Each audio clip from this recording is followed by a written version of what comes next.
Kontxo, Irene, hor bidean gentozela, zenbat kontu, zenbat galdera, oso ondo etorri gea.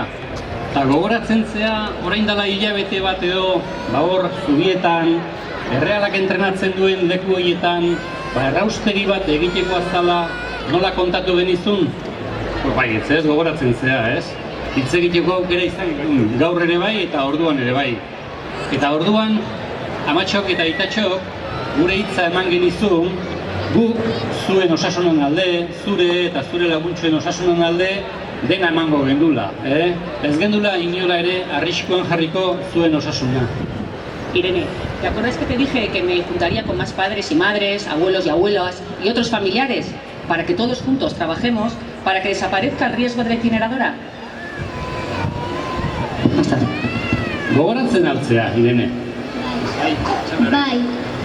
Beira, joan den hilabete honetan, lan ikaragarri egitea tokatu zaigu gurasoei. Badakizu, zurekin egotekore denbora gehiegi ez degula izan. Eta tarteka esate genizu baino, zertan ari zeate? Galdera politia. Beira, aber askar kontatzei zudan, hilabete honetan, zenbat eta zenbat gauza egin ditugun. Lehenikan, hor maiatzak 7an manifestu bat grabatu gendun, gogoratzen zea, ez? Guapagoa batea zinean, manifestuan. Bueno, manifestu hori egin gendun 5 hizkuntzatan. Italieraz, inglesez, frantsesez, erderaz eta euskeraz, nola ez. 5 hizkuntzatan dagoeneko 10.000 personak ikusi omen dute grabazio hura. Eta ia 11.000 personatik angorak sinatu omen dute manifestu hori. Bikaina. Eta badakizu, zer esaten dizugun, aitatxok eta amatxok, eta are gehiago gaur ikusi dugun jende pila honekin, saiatuko gehala atope, horretan jarraituko degula, zuen osasuna bermatzeko, Irene. Y, como no, también estamos en internet. Tenemos una página web muy chula, www.gurasos.org. En mayo, aquel sábado que te quedaste con los abuelos, organizamos una jornada de ciencia y debate en Orona Ideo. Y allí conocimos a Fernando Palacios, un científico del CSIC, que es el Centro Superior de Investigaciones Científicas, que es como un club de sabios. Y este nos advirtió que hay razones fundadas para pensar que la incineradora es perjudicial para la salud, y sobre todo para la vuestra, para la de los niños y las niñas. Saio bikaina izan zan arren, zoritxarrez ordea utxune nabarmen bat izan gendun. Pena handi eman zigun, Irene. Badakizu zergatikan, osasun gintzako adituak eta jakitunak ez zirelako izan gure artean. Guk gonbidatu genitun, guk guztien eritzia nahi gendun, zientzia aldetikan gai hau jorratu nahi gendun, eta bertako ikerlariak, Gipuzkoako osasun gintzako epidemiologoak eta ikerlariak ez ziren etorri. Zepena denun artean ez eztabaida egin ahal izana. Baina alare ikusi duzu, zenbat lan egin dan, eta ikusi duzu ze fruitu eman duen hilabete baten egin dugun lana. Dagoeneko ikusi aurrean, ikusi zenbat pertsona elkartu gehan. Mira, ahí están amigos, abuelos, abuelas, tíos y un montón de amigos.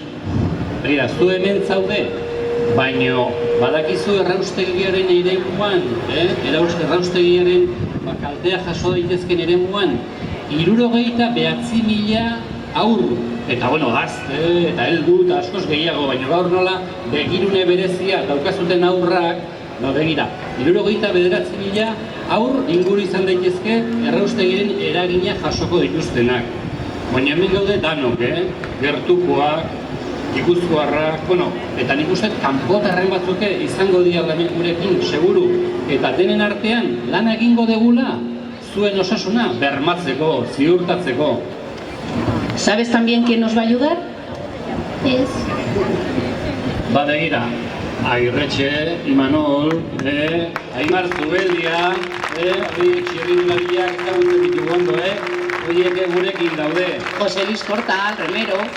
Eta zure amatxo gustatzen zaion pelotaria, Aimar Olaizola, oire bai, eta gero Diego Basaio, de Dunkandú. Eta gero amonak irrati zentzuten gun eguraldi esataria, Pello Zabala, Arantzazuko fraidia, bai, gurekin dago. Eta Zumeta, ¿conoces el pintor? Begiratu horra aurrea, begira. Helduak beltzez jantzita etorri geha. Eta badakizu zergatik etorri gehan beltzez, Ba, kezkatuta gaudelako, eta kezkatuta zergatik gaude, aurrena osasuna arriskuan dagolako, eta baita ere badakizu zergatik gauden helduak beltzez. Ba, guri ere, ez zaigulako ezertxo gustatzen, ba, olako gai importantea dana azkenean gatazka, liskarra, enfrentamendua bihurtzea. Eta horrek, eta hori adierazteko, ba, gu beltzez etorri geha. Para vosotros os hemos elegido el color blanco. El blanco representa el futuro, también la esperanza y la inocencia. Y por vosotros vamos a tratar por todos los medios de pasar de una situación de confrontación y de conflicto a otra de acuerdo y de consenso para solucionar el tema de los residuos. Badakizu, aitatxo eta matxok beti ez degula berdin pentsatzen. Nola ba, ez berdinak gea, beraz ez berdin pentsatzen dugu, Tarteka, aserretu lehiak gea, bai ez, idene bai. Baina, bueno, badakizu olakotan, egiten dugula esfuerzo bat, sukaldean jartzen gehala, xeritzen gehala, eta azten gehala hor, hitz egiten, bakoitza bere aldetikan, eta konponbideak lortzen ditugula. Beraz, elkarrizketa, hitz egitea, hori bultzatu behar dugu.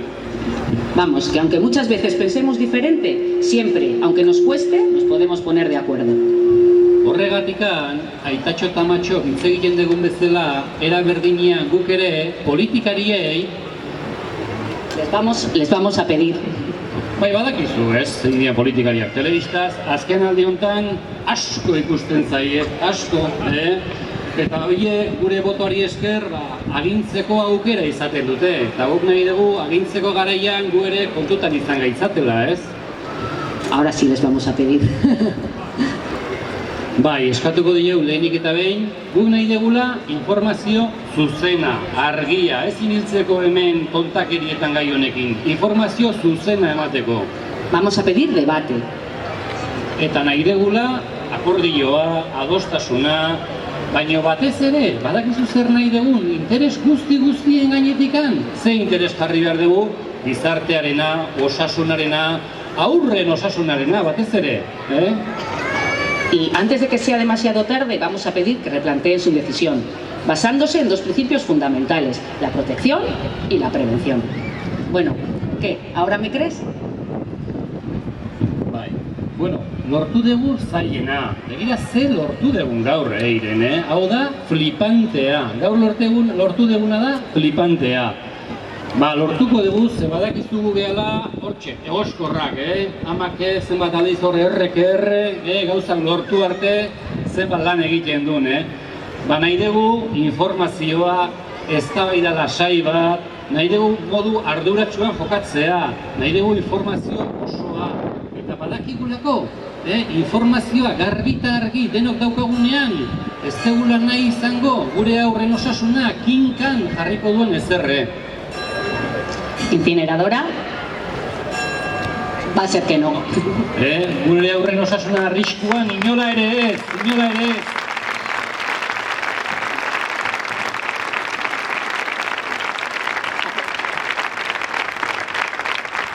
Entonces, Irene, mira, en el fondo presiento que encontraremos entre todos y con todas otra alternativa al problema de los residuos, sin poner en peligro nuestra salud ni el medio ambiente.